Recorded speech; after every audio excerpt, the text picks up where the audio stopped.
This channel does not promote any violent, harmful, or illegal activities. All content provided by this channel is meant for an educational purpose only. Brought to you by V-Guard, co-powered by Sensodyne O Bhimal, বলো কথা Keshari. Associate sponsor Ultratech Cement.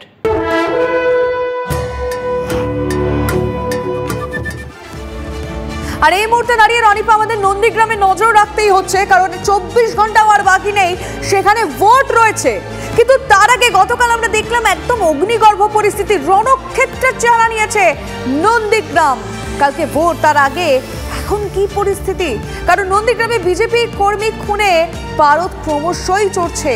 BJP কর্মী খুনের নাম জড়ালো এবার শাসক দলের বেশ কয়েকজন নেতার। কোন কোন শাসক দলের নেতার নাম জড়ালো এবারে বিজেপি কর্মী খুনে? সমস্ত আপডেট নেব একেবারে স্পট থেকে। আমাদের প্রতিনিধি কনিষ্ক মাইতি রয়েছে। কনিষ্ক, দেখো নিবা, গতকাল ঘটনা যখন ঘটে, অর্থাৎ ভোর রাত্রে রাত্রি 3টে নাগাদ যে ঘটনা ঘটেছে নন্দীগ্রাম সোনাচূড়া এলাকার সাউথকালী মনসা বাজার এলাকা, মানে এই মনসা বাজার এলাকাতে ভূত পাহারা দেওয়াকে কেন্দ্র করেই মূলত যেটা জানা যাচ্ছে তৃণমূল এবং বিজেপির মধ্যে সংঘর্ষ হয়। এই সংঘর্ষের ঘটনাতে একজন বিজেপি কর্মী সমর্থক রতি রানী আড়ি তার মৃত্যু হয়েছে। অভিযোগ তাকে কুপিয়ে খুন করা হয়েছে। সমগ্র ঘটনায় মোট 8 জন আহত হয়েছে, একজনের মৃত্যু হয়েছে। এই বিষয়কে কেন্দ্র করে দিনভর কিন্তু এই নন্দীগ্রাম কার্যত অগ্নিগর্ভ হয়ে রয়েছে। অগ্নিগর্ভ থাকার পরে সন্ধ্যে 6টার পর থেকে দেখা যায় কার্যত বিভিন্ন জায়গাতে কেন্দ্রীয় বাহিনীর যে পর্যাপ্ত সেই পর্যাপ্ত বাহিনী, সেক্ষেত্রে অনেকটাই সারাদিনের যে অগ্নিগর্ভ পরিস্থিতি অনেকটাই শান্ত হয়েছে এবং এই মুহূর্তে কিন্তু বিভিন্ন এলাকাতে বাহিনী সকাল থেকে কিন্তু টহল দেওয়া শুরু করেছে। নজর রাখো। আর একেবারে তমলুকে ভোটের ঠিক 2 দিন আগে বিজেপির এক মহিলা কর্মী খুনের ঘটনায় পুরনো চেহারায় ফিরল কিন্তু নন্দীগ্রাম। আগুন, পথ অবরোধ, থানা ঘেরাও, বিক্ষোভ, পুলিশের লাঠি, কোনো কিছুই বাদ গেল না। জেলা প্রশাসনের কাছে দ্রুত রিপোর্ট চেয়ে পাঠিয়েছে নির্বাচন কমিশন।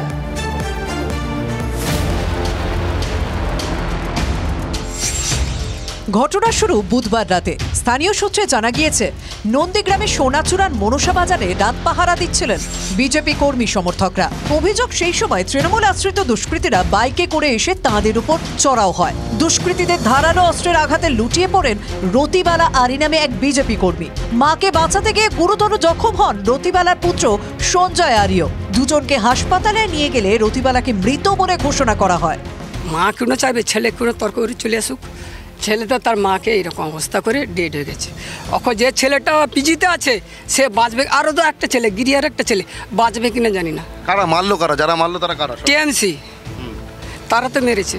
একজন শিডিউল কাস্ট দলিত মাকে, যার নাম রথিকান্ত আড়ি, তাকে কিছু জঙ্গি জিহাদি নৃশংসভাবে নন্দীগ্রামে খুন করেছে। দুষ্কৃতীদের হামলায় জখম হন আরো বেশ কয়েকজন। দোকানেও আগুন লাগিয়ে দেওয়া হয় বলে অভিযোগ।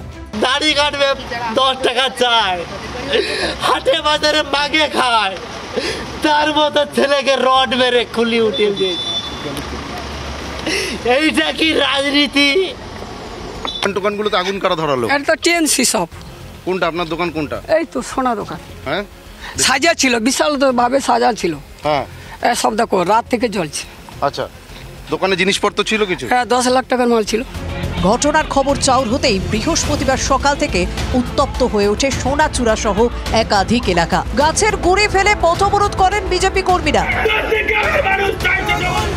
বিভিন্ন জায়গাতে রাস্তায় গাছের গুঁড়ি ফেলে রাস্তা বন্ধ কেটে বিভিন্ন জায়গায় অবরোধ করা হয়েছিল। সেই গাছের গুঁড়ির ট্র্যাডিশন কার্যত দেখা যাচ্ছে আবারও 2024 সালে লোকসভা নির্বাচনের পূর্বে কিন্তু সেই একই ছবি উঠে এসছে। এখানেই শেষ নয়, আগুন লাগিয়ে দেওয়া হয় বেশ কয়েকটি দোকানেও।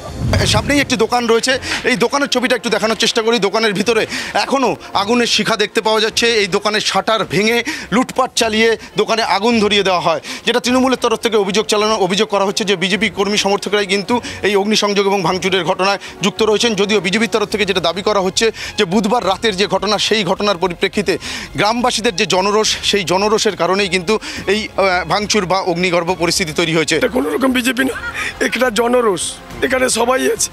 এটা কোনো বিজেপি না, টিএমসি না, পেসিফিক কেউ না, এটা জনরোষের কারণ। পুলিশ র্যাব নামিয়েও পরিস্থিতি সামলাতে বেগ পেতে হয়। পুরো ঘটনার জন্য তৃণমূলকে নিশানা করেন বিজেপির রাজ্য থেকে দিল্লি নেতৃত্ব। তৃণমূল কংগ্রেস তো খুন, বোমাবাজি, গুলি, এর বাইরে তো অন্য কিছু করতে পারে না। তৃণমূল কংগ্রেসের এর বেশি করার দেওয়ার রাজ্যকে কিছু নেই। ममता बंदोपाध्याय का बदला लेने का ये आह्वान भाजपा के कार्यकर्ताओं को मौत के घाट उतारने का संकेत है। বিজেপির সুরেই তৃণমূলকে কাঠগড়ায় তোলে বামেরা। নির্বাচনের এই সময়কালে ইতিমধ্যে এর আগেও খুন হয়েছে কংগ্রেসের কর্মী, আজকে খুন হয়েছে বিজেপির কর্মী, আক্রান্ত হয়েছে কোথাও বামপন্থীরা।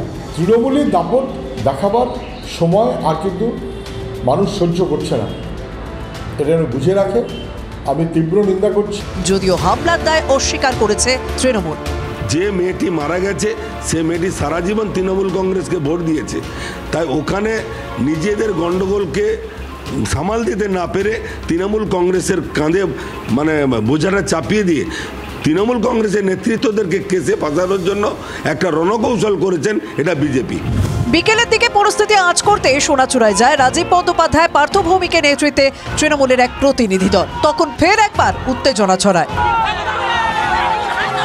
পার্থ ভৌমিক থেকে শুরু করে রাজীব বন্দ্যোপাধ্যায় তারা এলাকায় পৌঁছানোর পরেই কিন্তু আমরা দেখতে পাচ্ছি এই মনসা বাজার সংলগ্ন গ্রামের যারা বাসিন্দারা তারা কিন্তু রীতিমতো ক্ষোভে ফুঁসতে শুরু করেছেন। তৃণমূল কংগ্রেসের প্রতিনিধি দলের সদস্যদের উদ্দেশ্য করে তারা গো ব্যাক স্লোগান দিচ্ছেন।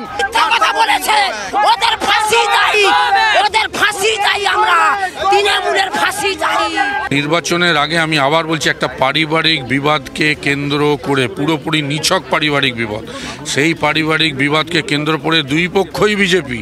যারা মেরেছে তারাও বিজেপি, যারা মার খেয়েছে তারাও বিজেপি।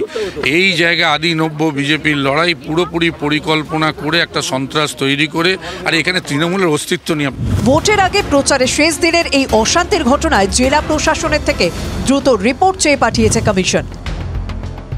চাঁদ মিয়ার সঙ্গে সুপ্রিয় গুহ, কনিষ্ক মাইতির report, TV9 Bangla. Brought to you by Vguard, co-powered by Sensodyne ও ভিমল, বলো কথা কেশরী। Associate sponsor UltraTech cement.